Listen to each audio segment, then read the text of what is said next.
Is the PS5 Pro coming out this year alongside the PS5? Has patent info on the DualShock 5 revealed new information on the PlayStation 5 controller? And we take a look at how the PlayStation 5 UI might look.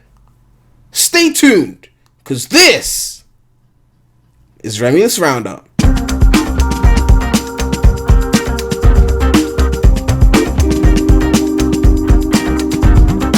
Alright, so it's your boy, and we are back with REMulous roundUP, the show where we cover a wide variety of news topics, such as the PlayStation 5, the PlayStation 5, and the PlayStation 5.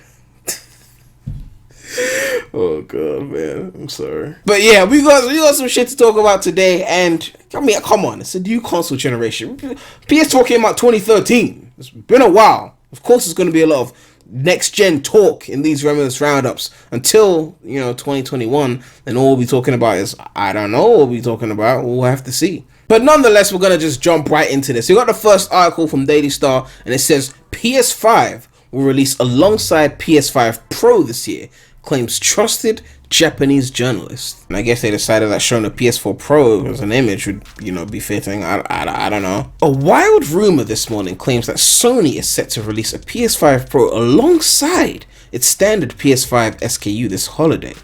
Although the rumor might not be as ridiculous as you first think, comes from a trusted Japanese journalist. I'm not saying that name. He's proven correct in the past with Switch Lite rumors and the tech specs of the PS4 Pro. Apparently it was reported last September. And it says here, alright people, one last time, I heard that there are 2 consoles per company. The mid-gen refreshes are going to be introduced at release so that these consoles can run the entire 7-year cycle. XSX, which is Xbox Series X, because weird naming system, so weird abbreviations. I don't know why I didn't just go with SX, but cool. SX that was released yesterday is the top end one.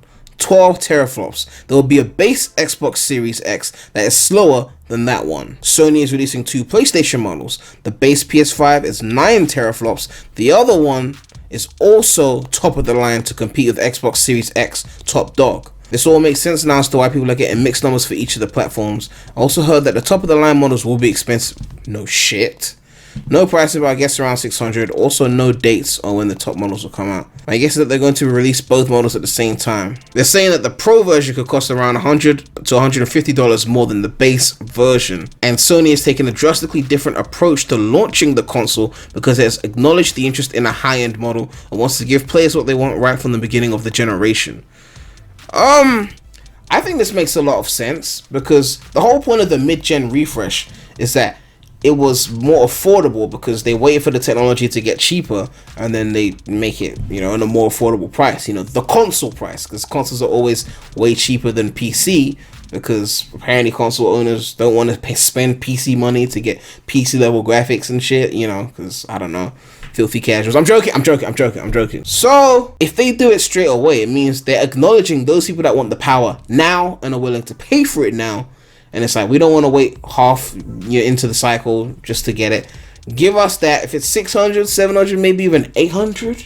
But it does all the graphics top notch. And then the base model is just there. That's good enough to play the game. But then you can get that PC level experience. Because it'll still be better optimized than PC. Because they're coding it for the system. Then that would be cool. Honestly, I would rather. Because I was skeptical. Because I have a PS4 Pro. I was skeptical on whether I'd get a PS5 at launch. Or whether I'd just wait till the Pro model comes out later, and by then they would have updated it.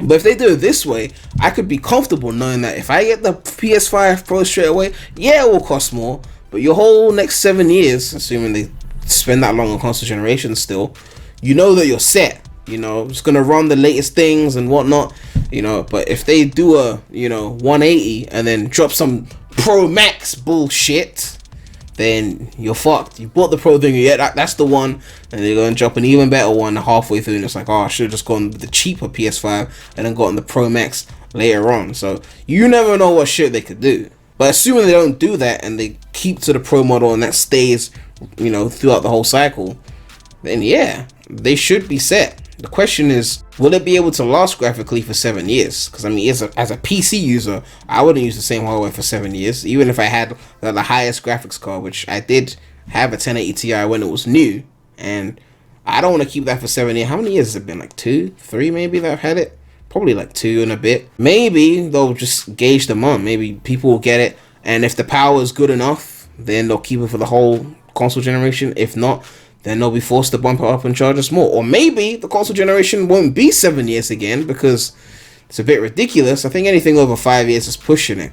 But then again, graphics have, you know, kind of stagnated a bit. Like, they're not really impressing me anymore. Like, after like PS3 to PS4s, everything's kind of slowed down. So maybe that's why they're just dragging it out now. Who knows? Also, what does that mean for like slim models? Are they still gonna do that? Are they still gonna make a slimmer version? You know what I mean? As long as they make a slimmer version that's not... Oh, that is actually what they could do. They could drop the PS5 and PS5 Pro together, and then like halfway into the cycle, drop a PS5 Slim and a PS5 Slim Pro, or Pro Slim, Slim Pro, Pro Slim, and then it would be like, it's the same hardware, maybe slightly cheaper now, but it's the Slim version. So we're not cheating you out of the performance if you bought the Pro day one, but you won't get the sexy Slim version, I guess. I mean, speaking of sexy Slim version, PS2 is now 20 years old, and the fat version was better than the Slim version, don't at me. Alright, so now we got an article from GamesRadar that says, PS5 Controller, what will the DualShock 5 be like? We collate all the information we have so far on the PS5 Controller. And I show some image, I don't know what's coming out of that, I got no idea. Official news on the PS5 Controller, aka the DualShock 5, is almost as scarce as information about the console itself. Although Sony has revealed a few key details on what features, additions, and enhancements the PS5 Controller will bring. Sony CEO Jim Ryan has already stated that the PS5 Controller will offer a completely different experience, which is so good that you can't return to the original DualShock 4 after feeling it for yourself. Which is kind of annoying because I bought so many DualShock 4s. Like, got one here. I got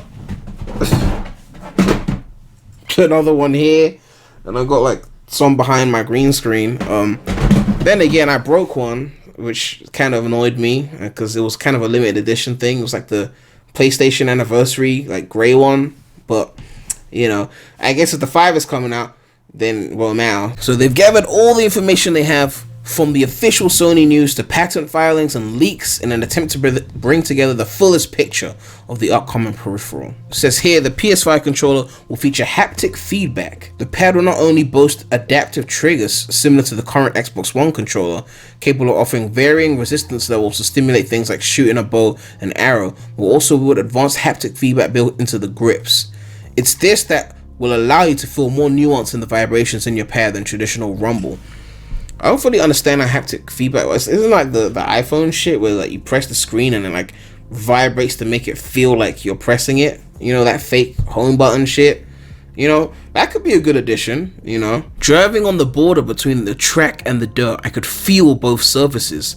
Doing the same thing on the same track using DualShock 4, the sensation disappeared entirely. Okay. It could look very similar to the PS4 controller, the DualShock 4. Wow. Who could have thought that it would look similar to the previous one? I mean, it's almost like Sony have kept so consistent with their designs over the years that the idea that it would be similar shouldn't even be a point on the article, but here we are. I mean, I guess they did do the boomerang thing one time, but you know, that didn't come to fruition. So I think after that, they're never gonna drastically change the design. You know, I think it's stuck like this. One of the things that really stood out was the prototype the report was given, described as an unlabeled matte black doohickey that looks an awful lot like the PS4's DualShock 4. So is that the pattern there? Or is that just the DualShock 4 pattern? Because that looks pretty much the same, right? I guess it is the DualShock 5 pattern. We got some image here saying PS5 dev kit cleaning of prototype 1 of PS5. Please do not share this. Wow, okay. And I'm guessing that's the DualShock 5 there. So where the touchpad was, I think that's, I heard it's not a screen. Didn't I say that in a previous review? So I'm not even keeping track of my own shit. Look at me. But the buttons look a bit sleeker. Ooh, are they gonna like light up with the icons or what? Because I can't see like the X and the, you know, square and all that shit. It should be backwards compatible. There's a huge push with the next gen consoles to fully support backwards compatibility, Microsoft has already heavily committed to the Xbox One and the upcoming Series X, and it's assumed Sony will pivot to a much more streamlined backwards compatibility system. So that's about the system, sure, but on to the controller. Seemingly confirmed that the PS5 controller will work on the PS4 and PS4 Pro. That's actually kind of cool, because it means that even if I don't want to get the PS5 day one or early, if the DualShock 5 is, looking sexy and I want one, and I can get it and use up my PS4 games. I mean, I guess I won't have all the same features, but if it's nice in the hand and it's, new tech, then we can use it. Of course, I'll be using it on PC as well, naturally. The PS5 controller will probably have back buttons. What is that image? What is that on the back? Is that the back button, that huge thing there with the icons on it? That bump seems a bit off, if that's like part of the whole thing. There's likely a big reason why Sony suddenly dropped a brand new PS4 accessory in the very same way the PS5 hits retail. Oh, I didn't even see the text. That's a back button attachment. Oh, so it's for compatibility for a site. I'm assuming the PS5 controller is going to have that. They wanted to make sure there was a way to do it on PS4, which now signals that the PS5 controller will have back buttons or paddles when it arrives later this year. So far, the prototypes described officially and leaked online in image form haven't featured such buttons, but there are plenty of patterns that suggest their presence in the final destination of the pad. This version of the pad sports two back paddles tucked in behind the grips, which is very similar to the configuration you get by adding the back button attachment to the DualShock 4. So I'm guessing it's like, this is the back of the thing. Oh, so yeah, those weird symbols over there. So those will be the back buttons, which I guess usually what would you use for back? Circle? So I don't know, maybe the way the UI is going to be will tie into that, but it doesn't seem like a huge advantage, but it doesn't also sound like a disadvantage, so I guess it's cool to have. It may have an inbuilt microphone. Another strong rumor for a PS5 controller edition is that of an inbuilt microphone. They're toying with ideas for a gamepad with a microphone implemented into the front of the controller itself, 22M on the above pattern diagram. So that would be there. So that would be where the microphone would be, like in the middle of the analogs. I don't know what we're going to use the microphone for. Like, last time I remember needing a microphone for a game.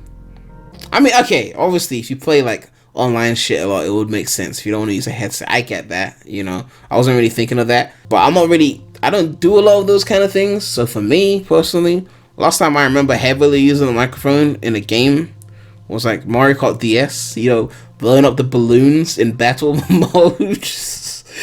That sounds so old. Oh god. 3 people may be able to use it at once. Sound like some Joy-Con shit. Like, oof, Nintendo really always trend setting the game. You know what I mean? Although this is by no means a confirmed feature, it's one of the more interesting patterns that has emerged. It details the intention to make it easier to share one PS5 controller with multiple people. How would you use it with 3 people though?